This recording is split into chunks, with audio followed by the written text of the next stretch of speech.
नमस्कार मित्रों, आज हम हिंदी साहित्य का इतिहास आरंभ करने जा रहे हैं। तो पहली कक्षा में हम हिंदी साहित्य की पूर्व पीठिका में साहित्य इतिहास की अवधारणा, साहित्य का इतिहास क्या है, इसका तात्पर्य क्या है और इसके लेखन की पद्धतियाँ क्या हैं, इतिहास लेखकों ने किन किन पद्धतियों का प्रयोग किया है, आज हम वो देखेंगे इसमें। तो साहित्य इतिहास शब्द बना है साहित्य का इतिहास। साहित्य का इतिहास, इसी का संक्षेप रूप है साहित्य इतिहास या समास रूप है साहित्य इतिहास। तो यहाँ साहित्य इतिहास में जो इतिहास शब्द है उसका क्या अर्थ है और इसका अंग्रेजी में समानार्थक क्या अर्थ है वो देखेंगे हम। इतिहास को अंग्रेजी में कहते हैं हिस्ट्री। हिस्ट्री, HISTORY, अंग्रेजी में हिस्ट्री कहते हैं। तो हिस्ट्री शब्द का सर्वप्रथम प्रयोग करने वाले एक यूनानी विद्वान थे जिनका नाम था हेरोदोतस। हेरोदोतस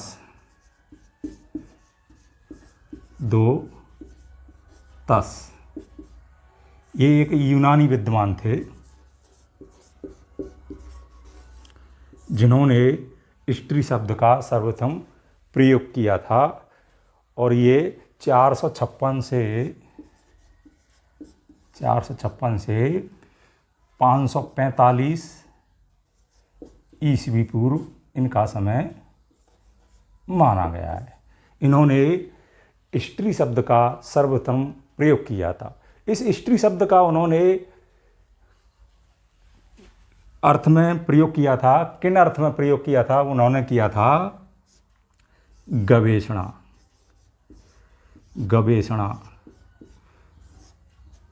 शोध या खोज अथवा अनुसंधान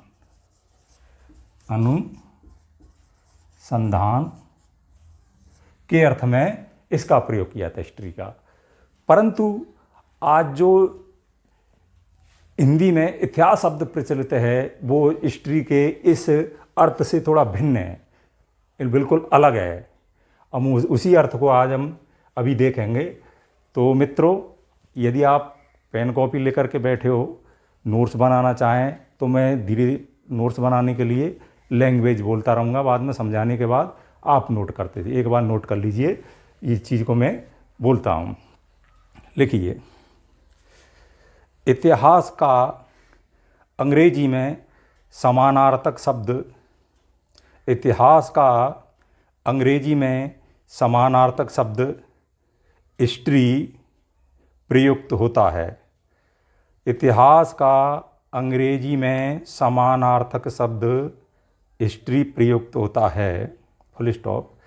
इसके प्रथम प्रयोगकर्ता यूनानी विद्वान हेरोदोतस, कोष्टक में लिख लीजिए, 456 से 545 ईस्वी पूर्व हैं। इसके प्रथम प्रयोगकर्ता यूनानी विद्वान हेरोदोतस 456 से 545 ईस्वी पूर्व हैं, जिन्होंने इसे गवेषणा, खोज, शोध अथवा अनुसंधान के अर्थ में ग्रहण किया था। जिन्होंने इसे गवेषणा, शोध, खोज अथवा अनुसंधान के अर्थ में ग्रहण किया था, फुल स्टॉप। परंतु हिंदी का इतिहास शब्द भिन्न अर्थ में प्रचलित है। परंतु हिंदी का इतिहास शब्द इससे भिन्न अर्थ में प्रचलित है। अब हिंदी में देखेंगे हम, हिंदी में इसका अर्थ क्या है। शब्दकोश के आधार पर और व्युत्पत्ति के आधार पर, दोनों आधार पर हम इसका अर्थ समझने की कोशिश करेंगे। तो शाब्दिक दृष्टि से इतिहास का अर्थ है, शाब्दिक दृष्टि से इतिहास का अर्थ है ऐसा ही था, ऐसा ही था, या ऐसा ही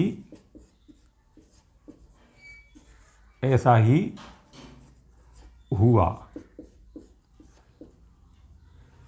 शाब्दिक दृष्टि से इतिहास का अर्थ है ऐसा ही था या ऐसा ही हुआ।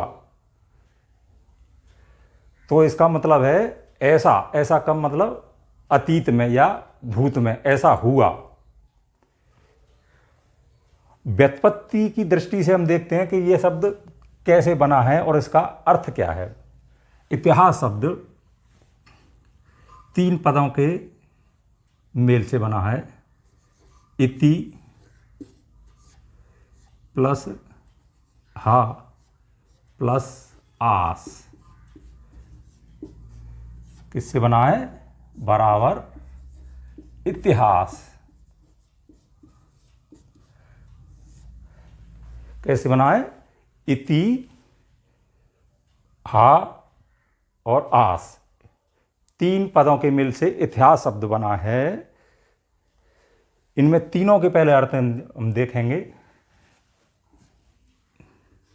इति का अर्थ है ऐसा, हा का अर्थ है निश्चय ही, और आस का अर्थ है था। ऐसा निश्चय ही था, अर्थात ऐसा निश्चित रूप से था। तो ऐसा निश्चित रूप से था, इसमें 2 भाव समाविष्ट हैं। कौन, कैसे भाव? 2 भाव समाविष्ट हैं। 2 भाव। ऐसा ही था, ऐसा ही हुआ, अर्थात ऐसा निश्चय ही था। तो इसमें 2 भाव समाविष्ट हैं। एक तो है घटनाओं की निश्चितता, घटनाओं की निश्चितता, घटनाओं की निश्चितता। और दूसरी बात है अतीतता। घटनाएं घटी, वो भी निश्चित रूप से घटी, और वो भी क्या भी घटी? अतीत में घटी, अतीत में घटी, अतीतता। निश्चित रूप से घटनाएं घटी, यथार्थ में घटी, और वो भी अतीत में घटी। प्राचीन काल में पहले, मतलब जो गुजर चुका है उसमें घटी थी, ऐसी घटनाएं घटी और वो निश्चित रूप से घटी। अर्थात यहाँ यथार्थ घटनाओं को समावेश किया जाता है। तो हम लिखें इसमें आगे। हिंदी में शाब्दिक दृष्टि से इतिहास का अर्थ है, हिंदी में शाब्दिक दृष्टि से इतिहास का अर्थ है, डैश लगाएंगे, डैश डैश, ऐसा डैश, इसको हिंदी में निर्देश चिन्ह कहते हैं। ऐसा ही था या ऐसा ही हुआ, ऐसा ही था या ऐसा ही हुआ, फुल स्टॉप। आगे लिखिए। व्युत्पत्ति, व्युत्पत्ति के आगे इतने को, इसको कोष्टक में लिख लो। इति प्लस हा प्लस आस। व्युत्पत्ति की दृष्टि से इतिहास का अर्थ है, व्युत्पत्ति की दृष्टि से इतिहास का अर्थ है डैश इति, इति बराबर ऐसा, इति बराबर ऐसा, कौमा हा बराबर निश्चय ही, हा बराबर निश्चय ही और आस बराबर था, आस बराबर था। अर्थात अर्थात ऐसा निश्चित रूप से था, फुल स्टॉप। ऐसा निश्चित रूप से था, फुल स्टॉप। इसके अंतर्गत दो भाव समाविष्ट हैं। इसके अंतर्गत दो भाव समाविष्ट हैं। डैश, पहला लिखो घटनाओं की निश्चितता, घटनाओं की निश्चितता, और दूसरा अतीतता, दूसरा है अतीतता, फुल स्टॉप। वस्तुतः इतिहास का संबंध अतीत से है। वस्तुतः क्या समझेंगे हम? इतिहास का संबंध अतीत से है और इसके अंतर्गत वास्तविक या यथार्थ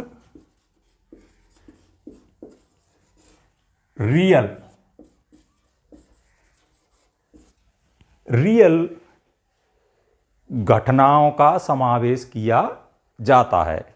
इसके अंतर्गत वास्तविक या यथार्थ घटनाओं का समावेश किया जाता है। इस संबंध में डॉक्टर नगेंद्र, जिन्होंने हिंदी साहित्य का इतिहास नामक ग्रंथ संपादित किया था, उसके अंतर्गत पूर्व पीठिका में इतिहास क्या है इसकी परिभाषा दी है। हम उसको थोड़ा नोट कर लेंगे यहाँ।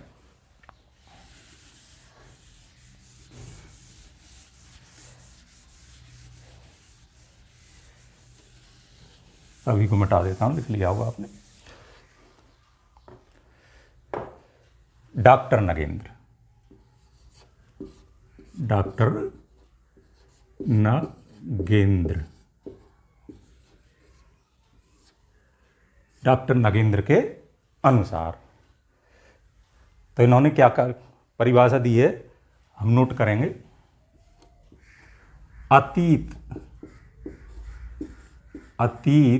की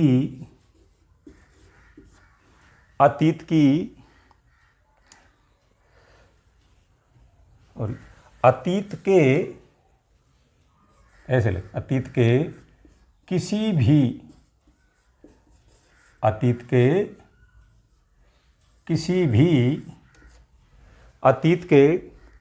किसी भी तथ्य, अतीत के किसी भी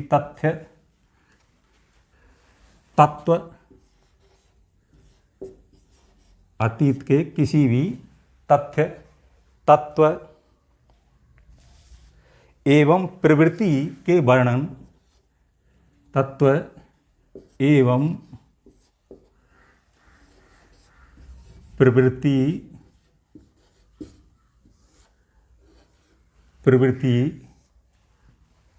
के वर्णन, प्रवृत्ति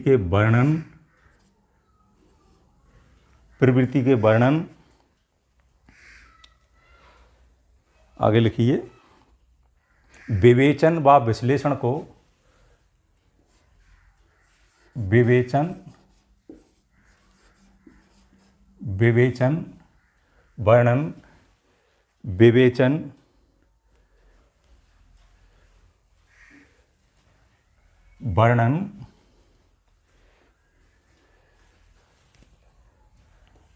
विवेचन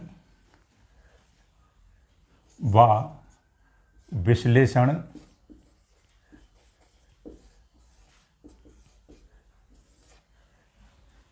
यहाँ विवरण और जोड़ दें, विवरण लिखना है।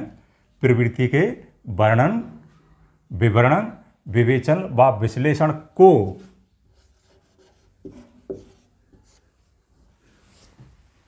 को जो कि यहाँ डैश लगा दें। डॉक्टर नगेंद्र की लेखन की एक विशेष शैली है, वो बीच बीच में बात को स्पष्ट करने के लिए बीच में डैश लगा करके दूसरा संबंधित सेंटेंस वो लिखते हैं, वाक्य लिखते हैं। को जो कि जो कि काल विशेष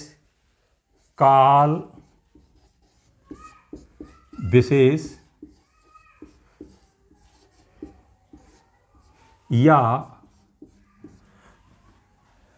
कालक्रम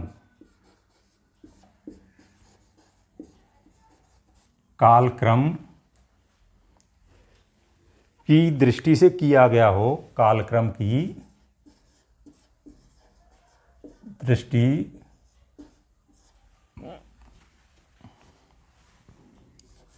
से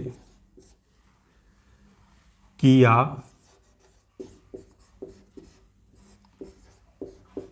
गया हो। यहाँ भी डैश है, तो ये यहाँ से शुरू होने वाला डैश यहाँ होता, ये विशेष पंक्ति यहाँ स्पष्ट करने के लिए लिखी है उन्होंने। किया गया हो इतिहास कहा जा सकता है। क्या कहा जा सकता है? इतिहास। इतिहास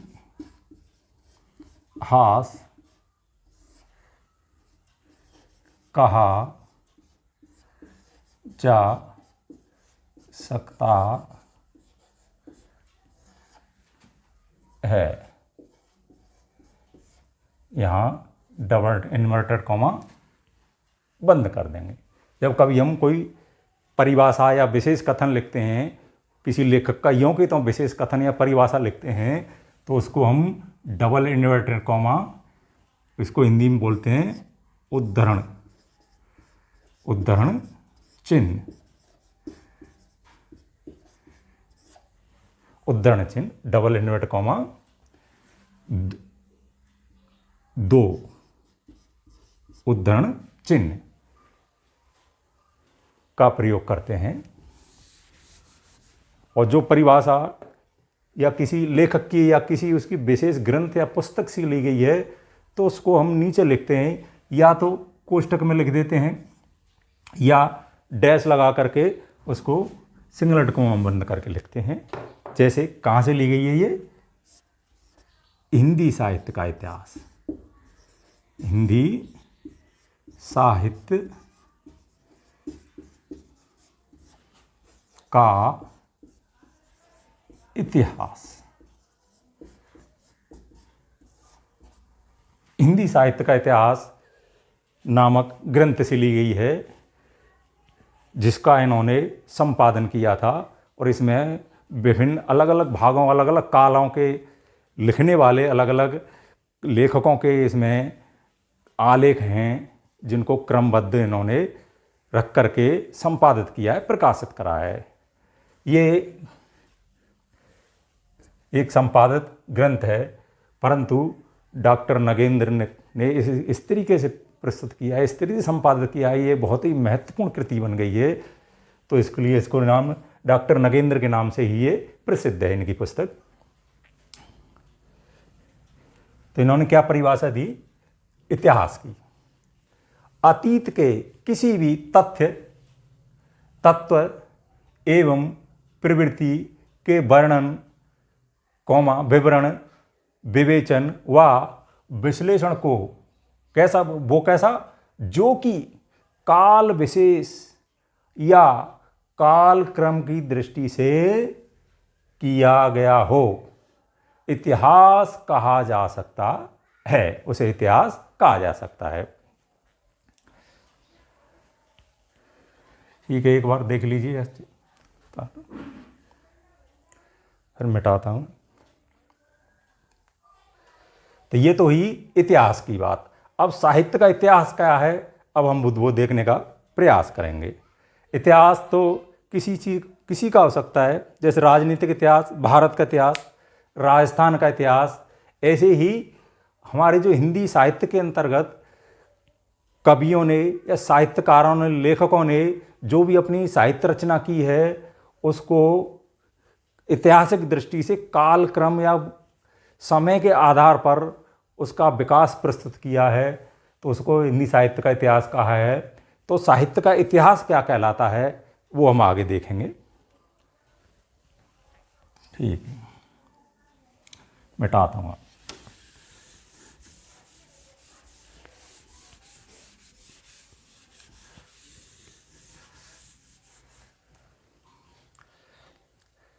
तो हम जैसे देखते हैं, इतिहास क्या है? अतीत की या भूतकाल की घटनाओं का आलेखन है या विवरण है। वो कैसा? क्रमबद्ध रूप से आलेखन है। तो इतिहास भूतकाल की घटना का क्रमक आलेखन है। तो साहित्य का इतिहास या साहित्य इतिहास भूतकाल की अतीत की साहित्यिक घटनाओं का आलेख है, अर्थात अतीत की साहित्यिक घटनाओं का आलेख साहित्य इतिहास कहलाता है। वस्तुतः साहित्य के इतिहास में हम रचनाकारों का ऐतिहासिक दृष्टि क्या है? ऐतिहासिक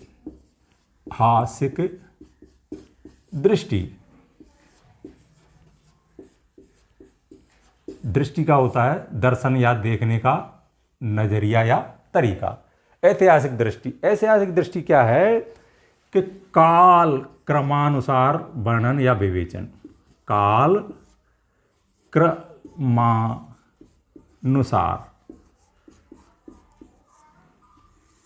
मतलब किसी का काल और क्रम के अनुसार विवेचन या विश्लेषण इतिहास दृष्टि कहलाती है। तो हम यहाँ आगे लिखेंगे, चले नोट कीजिए। इतिहास भूतकाल की घटनाओं का क्रमिक आलेखन है। तो इतिहास भूतकाल की घटनाओं का क्रमिक आलेखन है। तो अतीत की साहित्यिक घटनाओं का आलेख तो अतीत की साहित्यिक घटनाओं का आलेख साहित्य इतिहास कहलाता है, अर्थात साहित्य का इतिहास कहलाता है।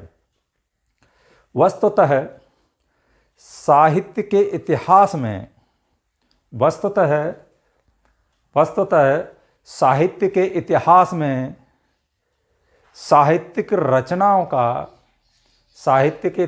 में साहित्यिक रचनाओं का ऐतिहासिक दृष्टि अर्थात काल क्रमानुसार अध्ययन किया जाता है।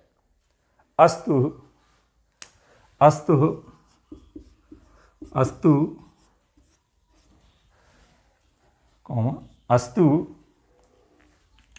साहित्य का इतिहास लेखक अतीत के सर्जन कार्य को अतीत के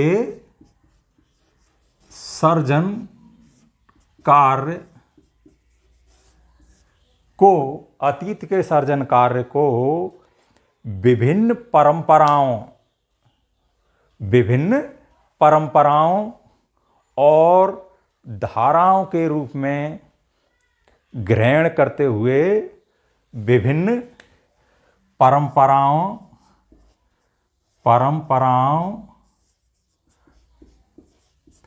और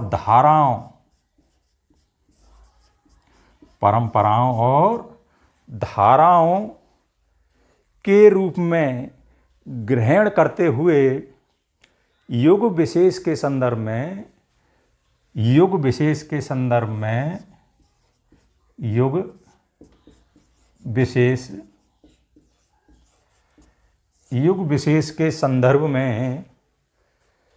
उनका विश्लेषण करता है।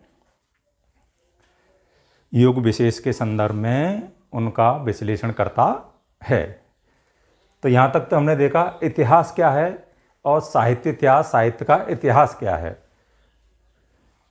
अब जब हम आगे देखेंगे तो हिंदी साहित्य के इतिहास में विभिन्न लेखकों ने या साहित्य इतिहासकारों ने अपने हिंदी साहित्य के इतिहास ग्रंथ लिखे है। वो हिंदी साहित्य का इतिहास है, थोड़ा बहुत नाम का इधर उधर चेंज है, नाम का थोड़ा फेरबदल है। जैसे हिंदी साहित्य का इतिहास ये आचार्य, इस नाम से पहली बार आचार्य रामचंद्र शुक्ल ने लिखा था, जिसका प्रकाशन हुआ था 1900 1929 ईस्वी आचार्य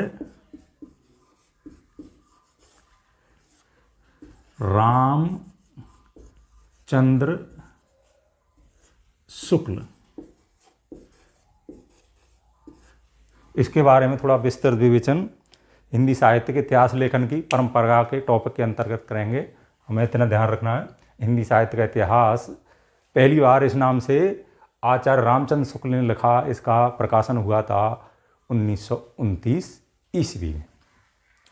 तो ये ग्रंथ लिखा था। इस ग्रंथ के प्रारंभ में काल विभाजन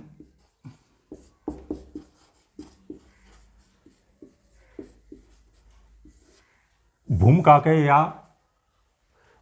के वक्तव्य के बाद काल विभाजन एक पेज का, ये मानिए 2 पैराग्राफ का मुश्किल से, उसके काल विभाजन के संबंध में लिखा है। यहाँ जो काल विभाजन उन्होंने किया है, तो काल विभाजन किस आधार पर किया है इसका उन्होंने विवरण दिया है, उल्लेख किया है। तो यहाँ उन्होंने साहित्य अथवा साहित्य इतिहास को लगभग परिभाषित करते हुए, उसकी परिभाषा या अवधारणा देते हुए यहाँ लिखा है उन्होंने। तो वो क्या है, उस परिभाषा को हम थोड़ा समझेंगे। तो थोड़ी उससे पहले यहाँ 2-3 लाइन नोट कर लो, लोग लिख लीजिए। आचार्य रामचंद्र शुक्ल ऐसे पहले इतिहास लेखक हैं। आचार्य रामचंद्र शुक्ल ऐसे पहले इतिहास लेखक हैं जिन्होंने बड़ी स्पष्टता के साथ इतिहास लेखन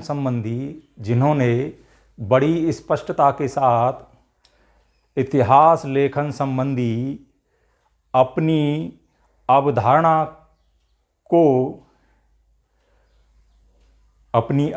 को अपने हिंदी साहित्य का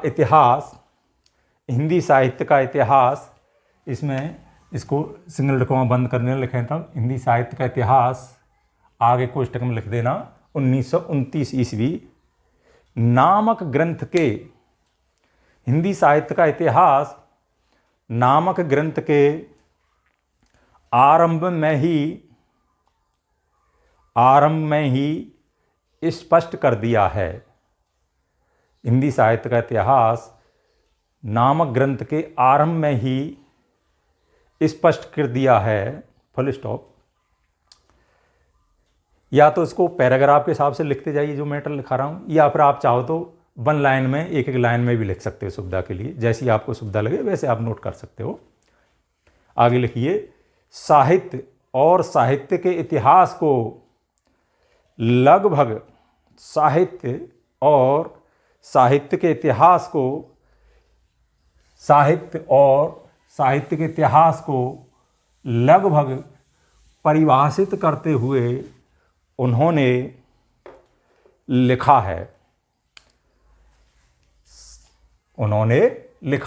तो क्या परिभाषा लिखी है उन्होंने, देखिए नोट के लिखा है के आगे डैश डाल करके ये लिखना है। जबकि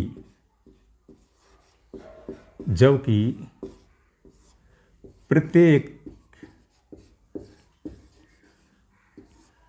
देश का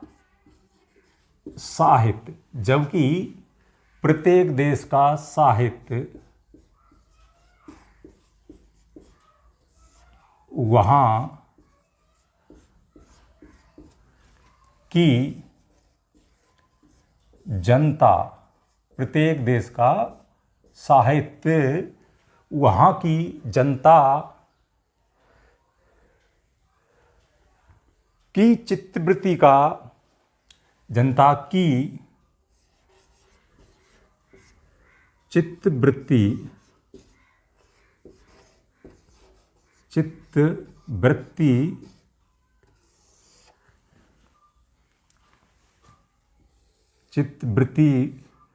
का संचित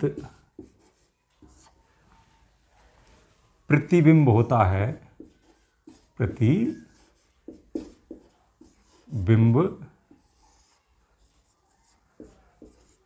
होता है,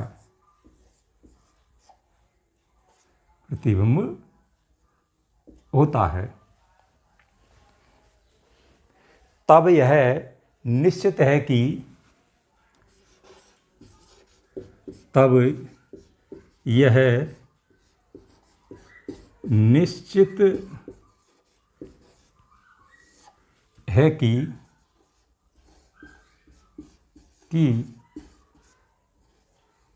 तब यह निश्चित है कि जनता की चित्तवृत्ति के जनता की चित्तवृत्ति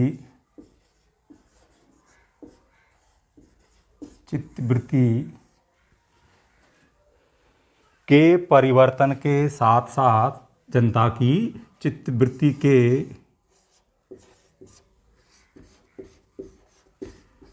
परिवर्तन जनता की चित्तवृत्ति के परिवर्तन के साथ साथ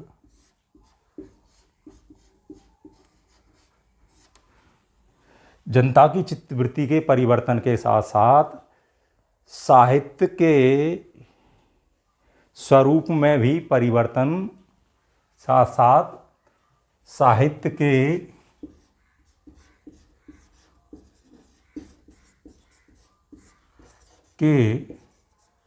स्वरूप, साहित्य के स्वरूप में भी परिवर्तन होता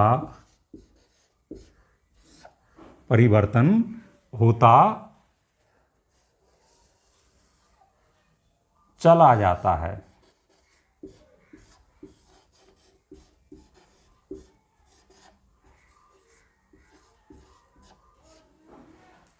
परिवर्तन होता चला जाता है।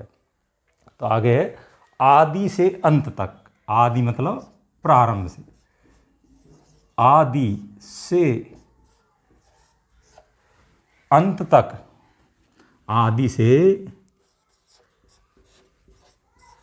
अंत तक, आदि से अंत तक इन्हीं चित्तवृत्तियों की परंपरा, आदि से अंत तक इन्हीं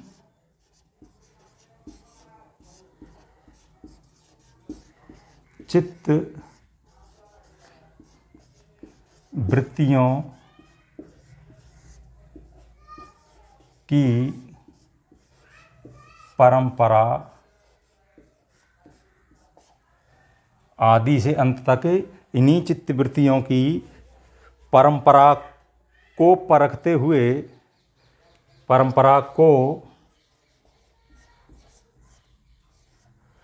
परखते हुए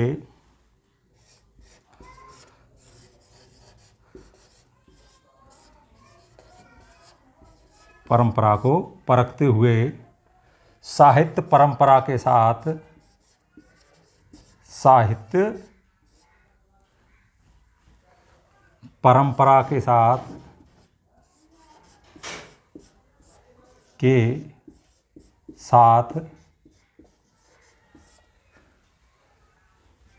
सामंजस्य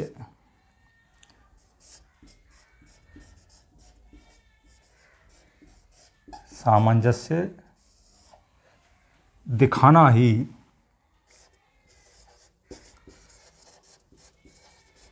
सामंजस्य दिखाना ही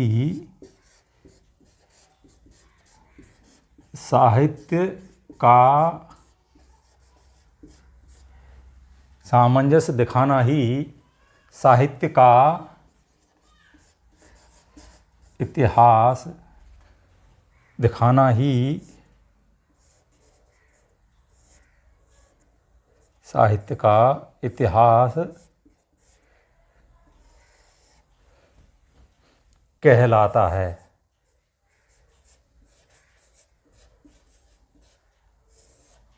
साहित्य का इतिहास कहलाता है।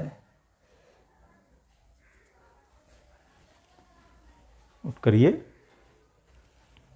जबकि प्रत्येक देश का साहित्य वहाँ की जनता की चित्तवृत्ति का संचित प्रतिबिंब होता है, तब यह निश्चित है कि जनता की चित्तवृत्ति के परिवर्तन के साथ साथ साहित्य के स्वरूप में भी परिवर्तन होता चला जाता है।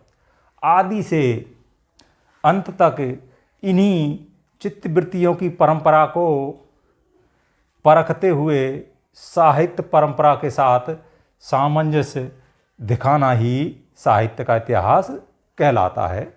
आगे एक सेंटेंस और है, देखिए। जनता की चित्तवृत्ति बहुत कुछ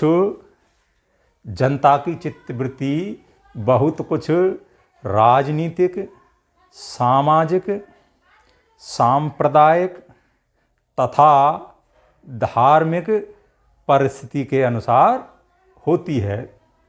जनता की चित्तवृत्ति बहुत कुछ राजनीतिक, सामाजिक, सांप्रदायिक तथा धार्मिक परिस्थिति के अनुसार होती है। फिर आगे होती है कि लिख के फुल स्टॉप लगा करके डबल कॉमा बंद कर दीजिए। थोड़ा ब्लैक बोर्ड छोटा था, पूरी परिभाषा नहीं आई, इसलिए अगला सेंटेंस बोला है।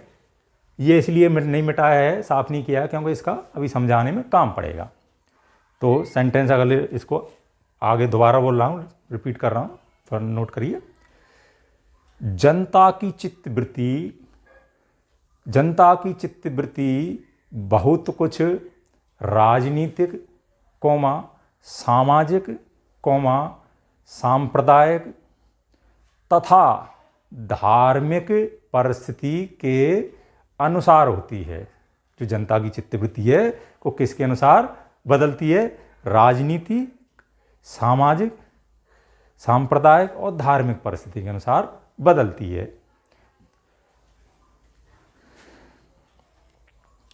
तो यहाँ हम देखेंगे कि आचार्य रामचंद्र शुक्ल का यो एक तरह से मानिए इसमें 4 सूत्र हैं। ये 4 सूत्र, इनसे साहित्य के इतिहास, साहित्य के इतिहास को स्पष्ट किया है और इसी अवधारणा के आधार पर उन्होंने अपने ग्रंथ का निर्माण किया है। तो इसमें 4 बिंदु हैं, उन 4 बिंदुओं को हम नोट करेंगे, उन पर हम ध्यान देंगे। तो लिखिए, इस वक्तव्य में निहित 4 सूत्रों को, इस वक्तव्य में वक्तव्य मान वक्तव्य कथन, इस कथन में 4 सूत्रों को, कितने हैं? 4 सूत्रों को स्पष्ट रूप से निर्दिष्ट किया जा सकता है। इस वक्तव्य में स्पष्ट रूप से 4 सूत्रों को निर्दिष्ट किया जा सकता है। डैश डाल के लिखिए। पहला क्या है? पहला है, जैसे इसमें लिखा है, जबकि प्रत्येक देश का साहित्य वहाँ की जनता की चित्तवृत्ति का संचित प्रतिबिंब होता है। तो जनता की चित्तवृत्ति क्या अर्थ है? चित्त है अंतःकरण, या चित्त का अर्थ होता है अंतःकरण या मन। चित्त का अर्थ है अंतःकरण या मन। तो चित्तवृत्ति का हुआ चित्त की अवस्था अथवा मन का भाव। चित्तवृत्ति मतलब चित्त की अवस्था या मन का भाव, उसे चित्तवृत्ति कहते हैं। तो जनता की चित्तवृत्ति का संचित का अर्थ है इकट्ठा किया हुआ। प्रतिबिंब का अर्थ होता है छाया, परिछाई या प्रतिछाया। प्रतिबिंब मतलब परिछाइयाँ, प्रतिछाया या छाया। तो पहला सूत्र तो हुआ प्रत्येक देश का साहित्य वहां की जनता की चित्तवृत्ति का संचित प्रतिबिंब होता है। नोट करिए, पहला है सूत्र प्रत्येक देश का साहित्य वहां की जनता की चित्तवृत्ति का संचित प्रतिबिंब होता है। जैसी जनता की चित्तवृत्ति होगी उसी अनुसार साहित्य लिखा जाएगा। और दूसरा है जनता की चित्तवृत्ति के परिवर्तन के साथ साथ जनता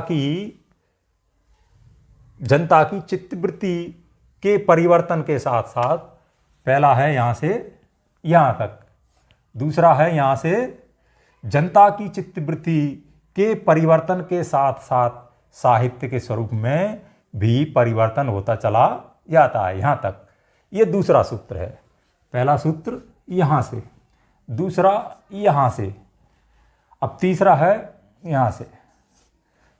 जनता की चित्तवृत्ति, जैसी जनता की चित्तवृत्ति बदलेगी वैसे वैसे उसी काल में, उसी धारा में, युग में साहित्य का स्वरूप भी बदलता जाएगा। तो तीसरा है चित्तवृत्तियों की परंपरा। तीसरा है, यहां से स्टार्ट करेंगे, चित्तवृत्तियों की परंपरा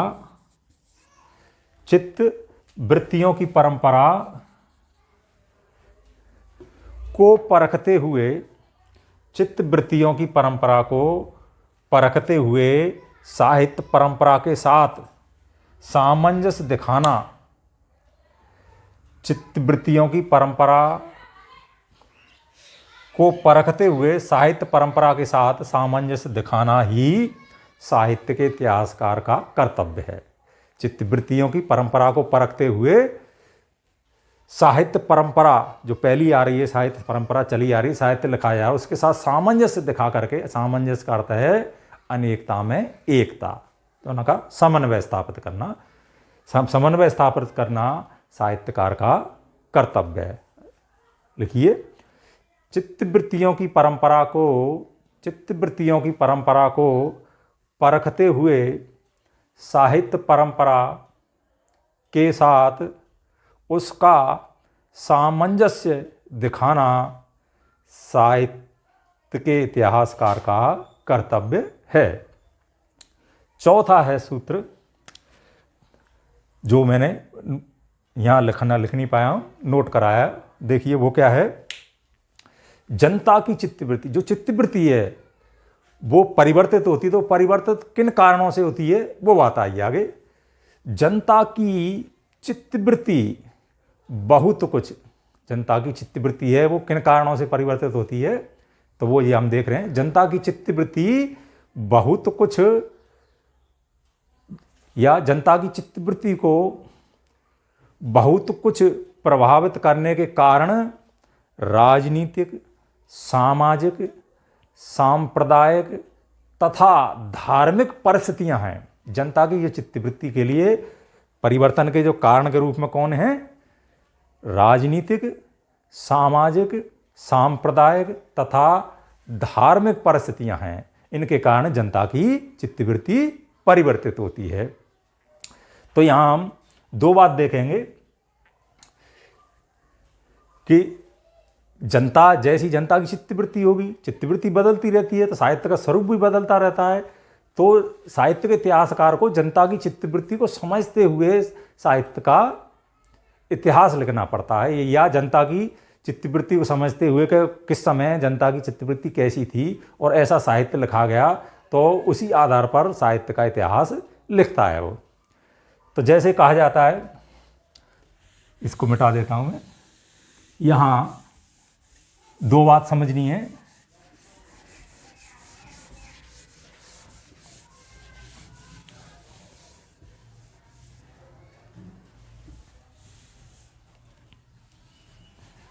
देखिए, यथा राजा तथा प्रजा, कहावत प्रचलित है, यथा राजा तथा प्रजा। एक है साहित्य समाज का दर्पण है, साहित्य समाज का दर्पण है। ये दो कथन बड़े प्रसिद्ध हैं। इन्हीं कथनों को आचार्य रामचंद्र शुक्ल ने अपने वक्तव्य में चरितार्थ किया है। तो इन्हीं की थोड़ा विस्तार दिया है उन्होंने, आचार्य रामचंद्र शुक्ल ने। इनको हम समझेंगे, इनका मतलब क्या है। यथा राजा तथा प्रजा, जैसा राजा प्रशासन होगा, राजनीतिक परिस्थितियां होंगी, तथा प्रजा वैसी ही जनता होगी, वैसी ही प्रजा होगी। जैसा राजा होगा वैसी ही जनता होगी। जैसे राजा का शासन होगा, राजनीतिक परिस्थितियां होंगी, उसी प्रकार जनता की सोच होगी, जनता का रहन सहन होगा। अर्थात राष्ट्र जैसी राजनीतिक परिस्थिति होगी वैसी भी सामाजिक स्थिति होगी।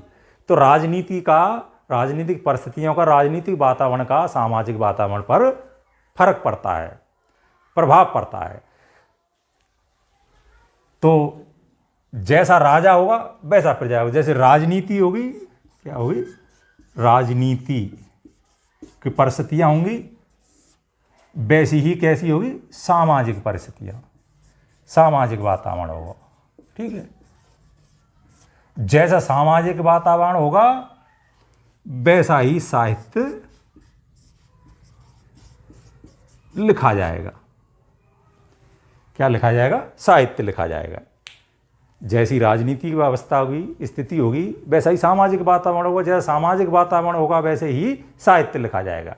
तो आचार्य रामचंद्र शुक्ल ने इसीलिए कहा है साहित्य को जनता की चित्तवृत्ति का प्रतिबिंब कहा है। तो जनता की चित्तवृत्ति का प्रतिबिंब का मतलब यहाँ है साहित्य समाज का दर्पण।